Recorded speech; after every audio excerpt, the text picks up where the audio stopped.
More of the Zach Gelb Show on Fox Sports 920 The Jersey.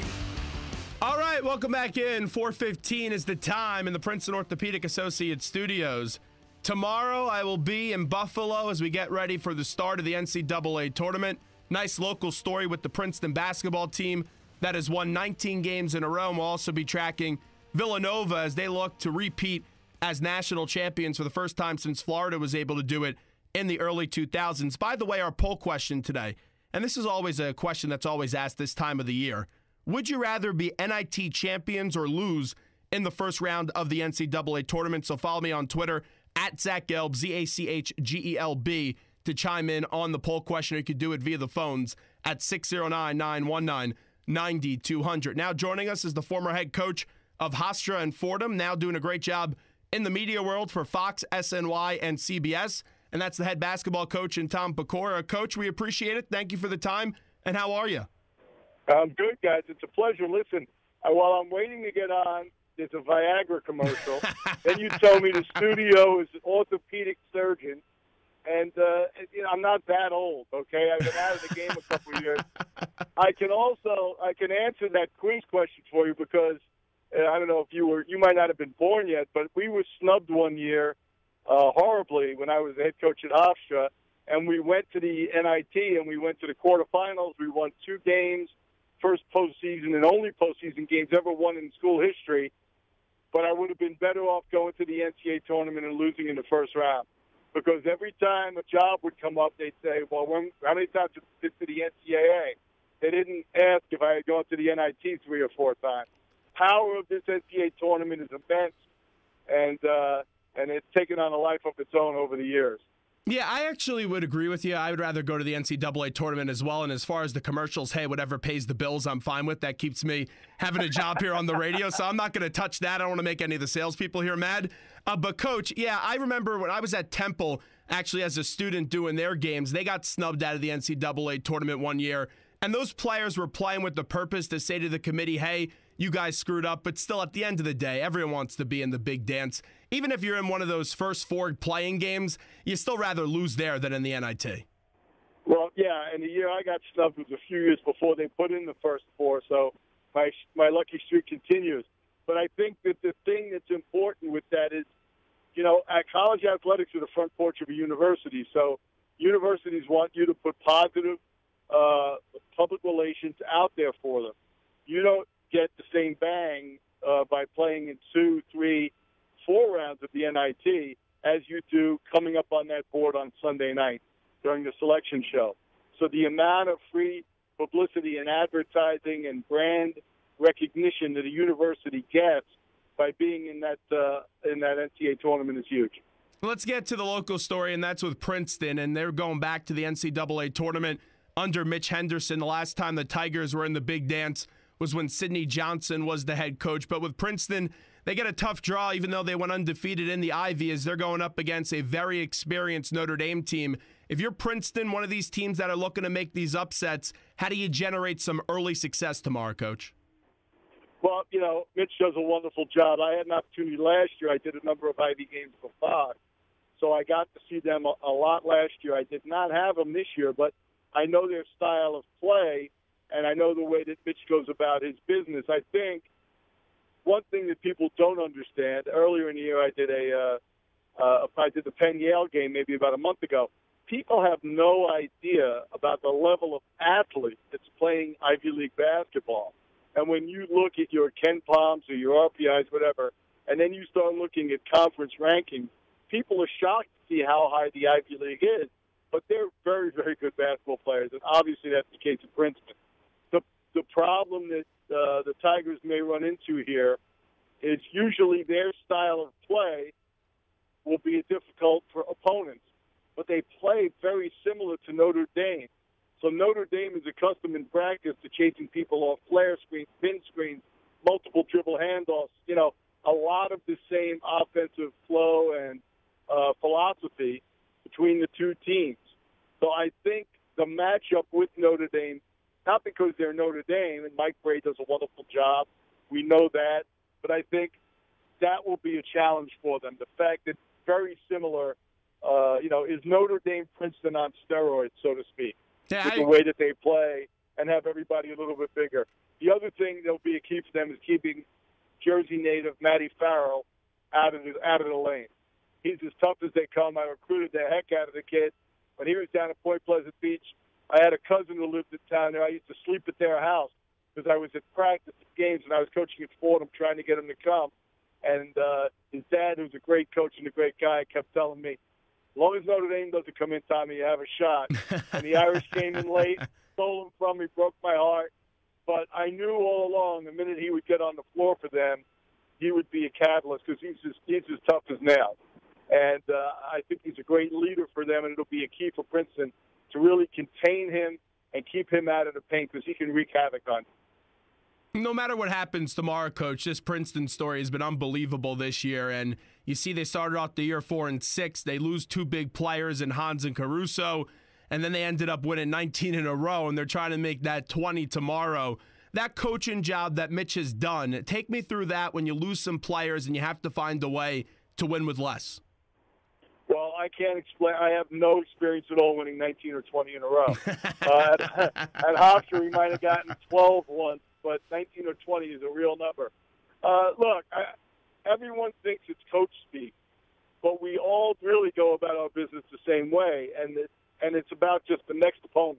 Like you talk to your team about next possession, next play, whatever happened, move forward, get locked in. The term we used to use a lot was championship possessions. Treat every possession on the offensive or defensive end as if it's the last possession in a championship game. So Mitch is going about this with his team just saying, hey, another opponent. It happens to be Notre Dame instead of Yale or Harvard or whoever it might be. And we are going to just go about our business in the same exact fashion, the way we do our scouting reports, the way we give you guys written scouts, video scouts, whatever it might be. And, they've built trust in that process. He's built trust in that. He might have put in a wrinkle or two to offset some of the things that he thinks Notre Dame may do to him defensively to try to stop certain things. But for the most part, when you're having great success, you're less apt to go and make a bunch of changes in the way you play. But look, this is the way we play. It's March. If we play at our highest level, win or lose, as a coach, you're saying, I got my team to play at the highest level. If you play your A game and Notre Dame plays their B game, you can beat them. If you both play your A game, it's going to be a close game. I mean, it's going to be a few possession game, but the Irish might have the advantage. But as a coach, you're just looking at that. Can I get these guys all as a group to compete at their potential and at the highest level? So I think that's how he's going forward with it. If you make a big fuss about it, a big deal, and you put pressure on players, there's enough pressure when the NCAA tournament starts and you take the floor. I'm heading into Buffalo now to spend some time with Villanova. And Coach Wright and I were talking. We were together at Hofstra when our first NCAA tournament there when we had Speedy Claxton, and it was up here in Buffalo against Oklahoma State. And they had a little point guard who couldn't shoot but was tough, named Gottlieb, who does some work for CBS now. And they had a couple big guys, Big Country, and a few other guys. And you never forget that experience. And I remember trying to keep them locked in, business-like. You don't want them loose, but you don't want them tight as a drum going into an NCAA tournament game. Tom Pecora with us right now. On the flip side of that, and we'll talk about Jay Wright in just a second, you look at this Notre Dame team, they've been so close in the last few years going back-to-back Elite Eights. How much pressure do you think they are feeling right now as they get ready for Princeton? Yeah, I don't think they're feeling tremendous pressure. I think, once again, they know they're good. Notre Dame's a football school, man. So, it'd be wonderful for Notre Dame, and Mike and I are friends, and I'm rooting hard for them. They haven't been to a Final Four since Digger was coaching there. So I think it would be wonderful if they can get to that. In one of my brackets on the air the other night, I picked them coming out of their region. But I don't think there's incredible pressure there. I think when you're dealing with teams from major conferences, the ACC in their case, these guys are kind of weathered. They've gone through the battle. They understand what it's all about. And they're going to come in with a business-like attitude. They're going to have great respect for Princeton. I'm sure that Mike and his staff have made sure of that. You don't want them coming in cocky to the point where they think they've already won this game, because that's how you'll get knocked off. Tom Pecora with us right now on the Zach Gelb Show. Since you're a confidant of Jay Wright, let me ask you this. We all know what happened last year, and we saw the great coaching job he was able to do with that team. Since you got to know Jay in the earlier years, when did you know that, hey, this guy Jay Wright's going to be a great head coach one day? Well, I kid around. I mean, I tell people I've known so long he was buying his suits off the rack when we first met. Jay and I worked basketball. We worked basketball camp together at Long Island Lutheran High School. Hold on. I'm in a snowstorm here. Whoop. And we were in. I went through like a snow squall here between Rochester and Buffalo. Don't tell me that. I got to fly there tomorrow. Yeah. Well. Anyhow, Jay and I worked at Long Island Lutheran. Bob McKillop was the head coach at Lutheran. My first job was with him as an assistant, and Bob now at Davidson, obviously. And Jay was coaching up here at the University of Rochester as an assistant for Mike Meir. So that goes back into early '80s. And he always had a great way about him from a personal standpoint. He had a good mind for the game. He was a good player at Bucknell. So everything was in place. He was one of these people that you knew no matter what he decided to do. And he comes from a blue-collar family. His dad, was a sales rep for a hardware company. And his mom, they're both from Northeast Philly. So he came from a blue-collar background. He had great work habits. But whatever he had decided to do with his life, he was going to be successful at it because he was driven, he was hardworking. And he obviously got the coaching bug and paid his dues at Rochester. Then he was at Drexel, and then was able to come on at Villanova at '87. And we used to work the camp for Coach Massimino together at Villanova back in the '80s. And then when Coach Mass went to UNLV, I joined the staff along with Jay and Tom Massimino and Darwin Cook out at UNLV. So I mean, it was always there. I knew if he was, I knew how driven he was, and I knew that when the opportunity arose, he'd be a star. What do you remember about the pasta dinners with Coach Mass and Jay? Well, this is what a regular day was, man. We would go in the office at 7, and Coach would join us. He'd be in there right about the same time. And the funny thing was at UNLV, we were these Northeastern guys. And when you worked for Coach Massimino, you went to work in slack shoes and a dress shirt and a tie. And now everyone else at UNLV was walking around in tennis shorts and golf shirts, and they would call us the CIA. They were, here comes the CIA, because we were all dressed like that in 120-degree weather. We'd get to work at about 7. We'd work. Coach would be in the office, practice, whatever time of the year. He was there till 7. Then he would go to his local Italian restaurant, and at 9 o'clock, Jay, myself, and the other assistants would have to meet him there, and then we would all eat together at about 9 o'clock. So I remember a game was on television, and some friends back in New York were watching it, and they called me and they said, "Are you the basketball coach or the strength coach? You look like you put on 20 pounds." And so I said, "I'm eating pasta at 9:30 at night with this guy." And Coach Mass is like the second father to all of us. I still speak with him once a week. I'm praying that he gets in the Naismith Hall of Fame this year. He should. He's well deserving. Yeah, so it's amazing. So many basketball people I bring it up to, they go, "He's not in already." Like they just took it for granted that he was in. So we're hoping that that's the case, and we'll find out Final Four weekend. I love Coach Massimino. My dad actually, back in the day, used to produce his radio show when he was at Villanova. That was well before I was born, though. But Tom Pecora with us right now. You look at this Villanova team, and we all know what they did last year. And when you're the defending champion, everyone's going to be gunning for you, and to only have 3 losses, it's just remarkable. And you have so many good players, and Hart, Jenkins, and Jalen Brunson. Everyone in that East is looking at that collision course that we all think we're getting in Villanova and Duke. Do you think we'll see that in Madison Square Garden, or do you like someone else in the East? No, I do. I think that'll come. And I was mentioning the other night to someone that that'll be the toughest college basketball ticket in New York since 1985, when Georgetown and St. John's were number 1 and number 2 in the country. And they played each other in the Garden. And I remember as I was a young high school coach, and I was going in and people offered me $300 for the ticket. And I was a substitute teacher and a bartender, and that was more than I was making in 2 weeks. And I was tempted, but I didn't sell it. And I went in and watched those two great teams playing, and that ended up being the year Villanova won it, obviously, with Coach Matt. But I think the thing that people don't realize, well, people realize it, but they forget at times, is that Jay's doing this without Omari Spellman, who was supposed to be their starting center, who the NCAA declared as a partial qualifier, a 6'10", one of the best 10 centers coming out of the high school class last year. And he's doing it without Phil Booth, who had 20 points in the national championship game. So they've made these adjustments, and with that said, they only have 3 losses, and they're the number 1 overall seed. So I think it's one of the best coaching jobs he's ever done, because he's had to play short with 7 players. He's had to play short size-wide with Reynolds at the 5 spot, and then Eric Pascal, a young guy who transferred from Fordham when I left. He's really a 4-3, and he's playing the 5 for them.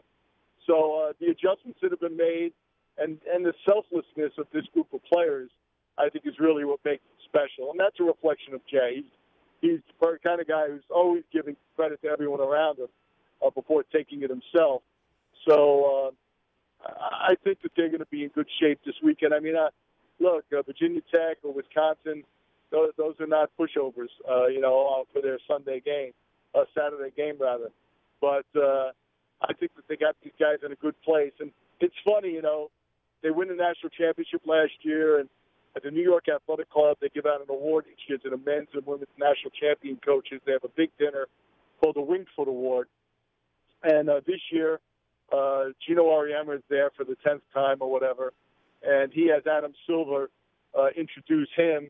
And Jay got up and spoke and was making fun of the guy who introduced him, which was me. And he said, Auriemma gets the commissioner of the NBA, and I get Pecora.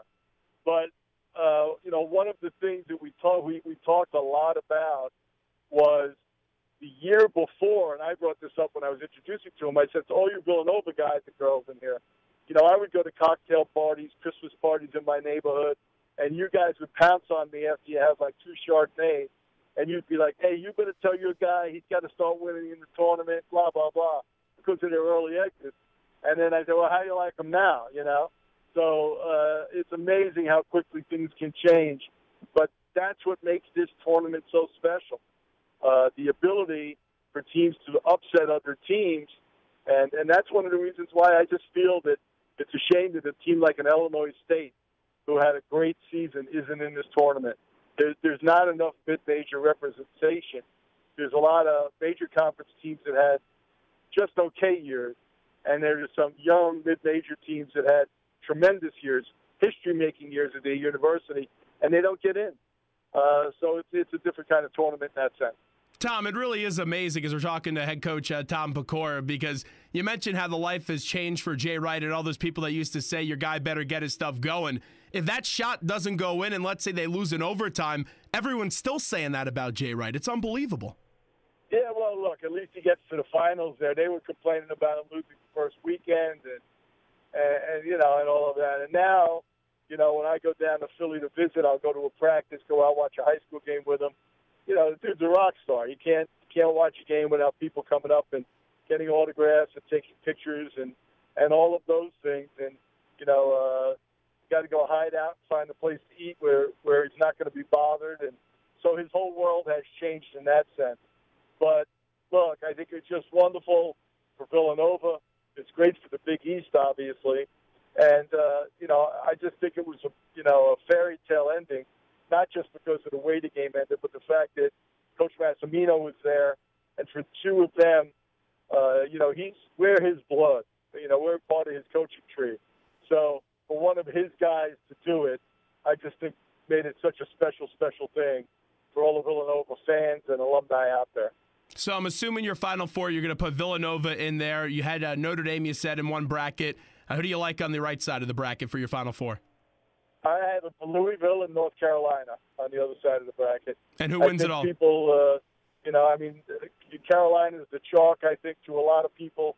I was surprised that the number 1 team overall, Villanova, is going to have to play through Duke, and that's going to be a hell of a game. But, once again, after you get through the first weekend, every game's a war, So not much is going to change. But I'm excited about it. The tournament is, it's the greatest event in sports because it involves so many people from so many different backgrounds, different schools, and hope springs eternal for so many people. And who do you have winning it all this year? Well, look, I'm going to spend time with Villanova. I'm hoping Wright picks up my room, so I'm going to have to root for them. I have a feeling one of the things that I did like about them not having the face of Louisville or Carolina or Baylor was I was concerned about them having to face a team that's really got great size and length in Arizona. So by them avoiding them, I think that they could get themselves where they need to go coming off that side of the bracket. And for one night, we all know that anybody could beat anyone, so I'm pulling hard for the Wildcats. Coach, last one before we let you run as we're talking to Tom Pecora. This LaVar Ball situation and the way that he's been so loquacious to the media, as a coach, does that make you cringe a little bit how he's not just letting his kids just live and enjoy the moment? Yeah, it is. I mean, we have this term now, helicopter parents. Yep. I don't know what you would call this, but you really wish the young man was getting all of the accolades. There were no distractions. I don't quite understand it, but we live in a world now where I go to I have children, and I would go to a little league game or whether it's a dance recital, and everybody's there. Just about every game. And fathers, I grew up in an era where my father saw me play one basketball game and one baseball game. Because that wasn't the case. They were working. They were trying to make ends meet. But parents on the whole are so involved. It's kind of kooky, I mean, as a coach, I used to tell all the parents of the young man I recruited we had 100% graduation rate, just like Jay does. Everyone who works with Coach Massimino's done that. And I used to say, look, you can call me anytime about academics or a social issue, but if you call and bring up basketball to me, then I'm just going to give you the black book, and you're going to have to pick another school for your son to go to. So we kind of laid that down there. But he's not worried about basketball. The kid's a wonderful player. But for him to just keep throwing out all of this stuff, it's like, and he's a hell of an athlete himself, so you would think he had his time in the spotlight. The shame about this is it's really going to make the public really start to dislike these kids just because of the father. Well, yeah, I would hope not. You would hope people would be more mature and understand that, there's not much a young 18, 19, 20-year-old kid can do to stop his father. He loves his father and respects him. So he's probably just going to his delay game right now and sitting back and letting it run its course. But the other thing is, I don't know if it's all newsworthy, but it gets printed. If you don't print it, if there weren't a bunch of microphones in front of him, he probably wouldn't say a lot. Yeah, it's definitely good for our ratings, but we appreciate it, Coach. Thanks so much. All right, you guys do well, and enjoy the weekend. Enjoy the games, man. Yeah, we'll see you up there in Buffalo. We appreciate it, Coach. All right, great, thanks. There's Tom Pecora on the Zach Gelb Show, Fox Sports 920 The Jersey. Hey, it's a shame, and we'll play some audio later in the show of the LaVar Ball and Charles Barkley thing, and it's good for us because it's entertaining. But I just hope that guy would just stop. Let your kids enjoy the moment, for crying out loud. You could love your kid. You could want to monetize your kid and make the most money off them and do everything, but it comes off as the parent just being a publicity whore when he's on SportsCenter and Fox Sports Radio and everything every waking second of the day. It's like, enough's enough. Let your kid enjoy the moment. You are a 2.2 point per game player. Let your kid enjoy the moment. It's not tough. 609-919-9200. Zach Gelb Show, Fox Sports 920 The Jersey. We'll take a quick break right now. Time the Princeton Orthopedic Associate Studios, 4:39. When we get back, we're going to be talking to someone that's in the NCAA tournament from Princeton. We're going to be talking to Spencer Weiss, the senior from the Tigers, coming up next on the Zach Gelb Show. Don't go anywhere.